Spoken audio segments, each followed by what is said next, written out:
December 21st is actually quite an interesting day in space. First of all, it's the winter solstice. And this word translates into sun stops. You see, the sun appears to take a southern trajectory throughout the year from the summer solstice right through to the winter solstice. Today, the sun's rays are shining directly over the Tropic of Capricorn. This is 23.5 degrees south of the equator. And so in the southern hemisphere, the sun's very high in the sky and they're experiencing their first day of summer. Whereas for us up here in the northern hemisphere, and where we live at approximately 49 degrees north of the equator, 49 degrees north, the sun appears very low in the sky, and the result is this is the shortest day of the year. The reason for the seasons, of course, is not the distance to the sun, but the fact that the Earth is tilted at an angle of about 23.5 degrees.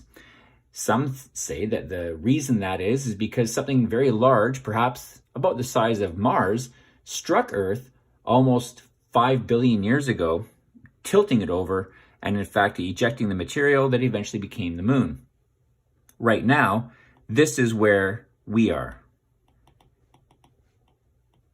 We're in this alignment where the northern hemisphere is pointing away from the sun.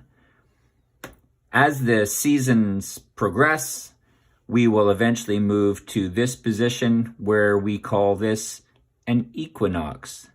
This will be in March, and this simply means equal nights. In other words, 12 hours of daylight and 12 hours of night. And the other thing that's quite interesting about today is that we have an alignment of Jupiter and Saturn. And although they appear to be about 0.5 arc seconds apart, and a 0.5 arc second, that's less than the width of your finger held at arm's length.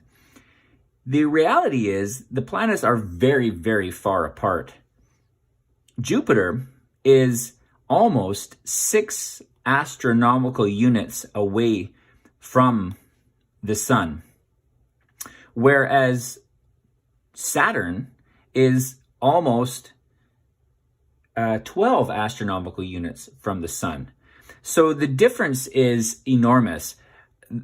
Jupiter, about 885 million kilometers from the sun, and Saturn, 1 billion, almost 700 million kilometers. That's 1 billion, 1.7 billion kilometers. So they're very far apart in actuality, but their appearance is that they're side by side in our night sky.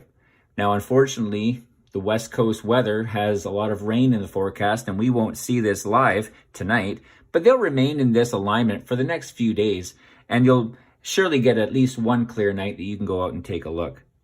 So in the meantime, go online. I'm sure you'll find plenty of pictures being posted of this very interesting alignment, the closest they've ever appeared to be in the night sky in over 800 years.